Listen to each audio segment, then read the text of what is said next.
ব্রিগেডের ময়দান রবিবার অন্য এক ইতিহাসের সাক্ষী রইল। 5 লক্ষ মানুষের কণ্ঠে যখন গীতাপাঠ ধ্বনিত হলো, সেই দৃশ্য শুধু ধর্মীয় সমাবেশ ছিল না, রাজনৈতিক বার্তাও ছড়িয়ে পড়ল রাজ্য জুড়ে। রবিবার সকাল থেকেই জনঅরণ্যে পরিণত হয় ব্রিগেডের ময়দান। রাজনৈতিক মহল বলছে এর রাজনৈতিক গুরুত্ব অপরিসীম। 2026-এর বিধানসভা নির্বাচনের আগে এই সমাবেশ তৃণমূল কংগ্রেসকে অন্য বার্তা দিচ্ছে। তৃণমূল কংগ্রেস গত কয়েক বছর ধরে হিন্দু ভোট ধরে রাখতে বিভিন্ন সাংস্কৃতিক ও ধর্মীয় প্রকল্পে জোর দিয়েছে। দুর্গাপুজো কমিটিকে টাকা দেওয়া থেকে আরম্ভ করে দীঘায় জগন্নাথ মন্দির তৈরি, নিউ টাউনে দুর্গা অঙ্গন, শিলিগুড়ির মহাকাল মন্দির, এসবের মাধ্যমে সেই বার্তা দেওয়া হয়েছে। বিরোধী শিবিরের দাবি, তৃণমূলের এত প্রচেষ্টা সত্ত্বেও ভোটের পরিবর্তন আসবেই। তাদের অভিযোগ, কিছু ঘটনায় হিন্দু সম্প্রদায় বেশ কিছু তিক্ত অভিজ্ঞতার সম্মুখীন হয়েছে। যদিও সরকারের পক্ষ থেকে বলা হয়েছে এগুলি বিচ্ছিন্ন ঘটনা। ব্রিগেডের গীতাপাঠের অনুষ্ঠানে উপস্থিত ছিলেন বিজেপির সব নেতাই। তাদের বক্তব্য, মানুষের অংশগ্রহণের এই ছবি রাজ্যের রাজনৈতিক আবহাওয়া বোঝার জন্য গুরুত্বপূর্ণ। বিরোধী দলের নেতা শুভেন্দু অধিকারী কি বলছে শুনুন। তৃণমূল কংগ্রেস তারা বলছে এটাও নাকি রাজনীতির একটা রাজনীতি, গীতাপাঠের মধ্যেও নাকি বিজেপির রাজনীতি আছে।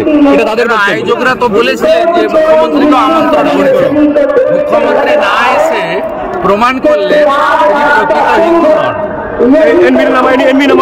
আয়োজকরা বলতে পারবে কেন আমন্ত্রণ করেছিল। আমি তো মমতা ব্যানার্জিকে হিন্দু বলে, আমি তো ওনার সঙ্গে কাজ করেছি এবং ওনাকে পরিত্যাগ করেছি, হিন্দু বাড়ির ছেলে হিসাবে পরিত্যাগ করেছি।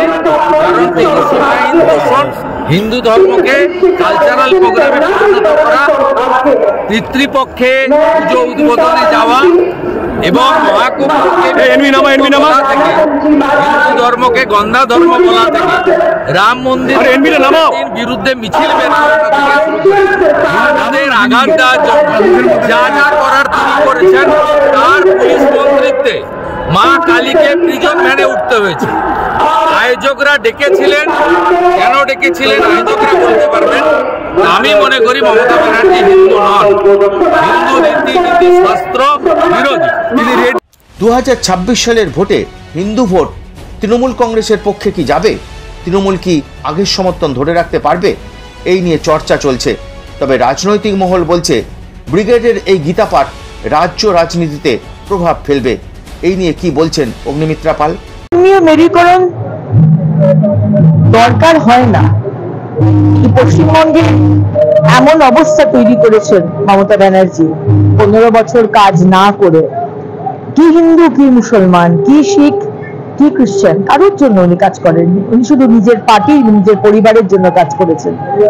আজকে হিন্দুদের ওপর যে অত্যাচার হয়েছে, আজকে শিখ ভাইদের ওপর যে অত্যাচার হয়েছে, আজকে খ্রিস্টানদের ওপর যে অত্যাচার হয়েছে এবং মুসলমানদের সাথে যে প্রতারণা হয়েছে, আজকে মানুষ জাগ্রত হয়েছে। এবং এখানে এই মঞ্চ, 5 লক্ষ কণ্ঠে গীতাপাঠ, এটা কোনো রাজনীতির মঞ্চ নয়।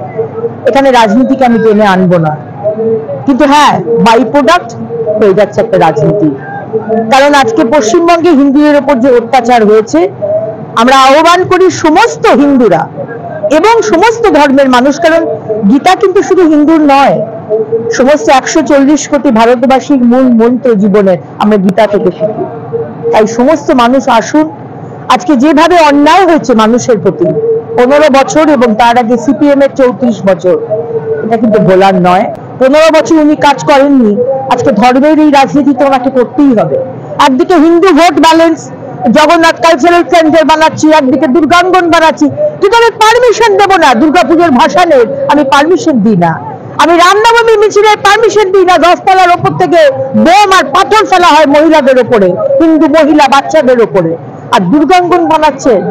আর মুসলমানদের ছেলে মেয়েদের ক্রিমিনাল তৈরি করেছেন।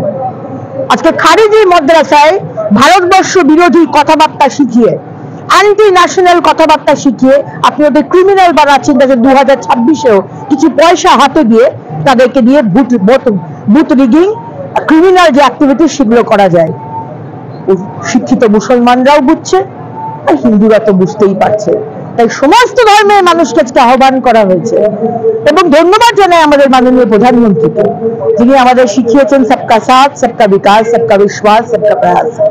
গীতাও তো আমাদের সে কথাই বলেছেন, यदा यदा हि धर्मस्य ग्लानिर्भवति भारत অদ্যুত্থানম অধর্মস্য তদাত্মনম সৃজম্বহম। যখন যখন ধর্মের ওপর হানি আসবে, অধর্মের উত্থান হবে, তবে তবে হে ভারত আমি প্রকট হব। ভগবান তো নিজে আসেন না, ভগবান তার দূত পাঠান। আমাদের দূত হচ্ছেন আমাদের মাননীয় প্রধানমন্ত্রী নরেন্দ্র মোদীজি। তিনি এই ভারতবর্ষে জন্মেছেন ভারতবর্ষকে বাঁচানোর জন্য, এগিয়ে নিয়ে যাবার জন্য এবং বাংলাকে বাঁচানোর জন্য। বাংলাকে আমরা বাঁচাবোই, হিন্দু মুসলিম শিখ ইসাই সবাই মিলে একসাথে বাঁচাবো 2026। নোট করে নিন। 2026-এর বিধানসভা নির্বাচনের আগে গীতা পাঠের অজুহাতে এই সমাবেশ যথেষ্ট তাৎপর্যপূর্ণ। যতই বলা হোক ধর্মীয় সমাবেশ, এই সমাবেশ রাজনৈতিক দিক দিয়ে যথেষ্ট গুরুত্বপূর্ণ। আপনারা কি বলেন? জানান আপনাদের মতামত। ভিডিওটি লাইক, শেয়ার ও সাবস্ক্রাইব করতে ভুলবেন না। আরডিবি নিউজ, অন্যায়ের বিরুদ্ধে প্রতিবাদ, অন্যায়ের বিরুদ্ধে লড়াই, সদা সত্যের পথে আপনার সাথে।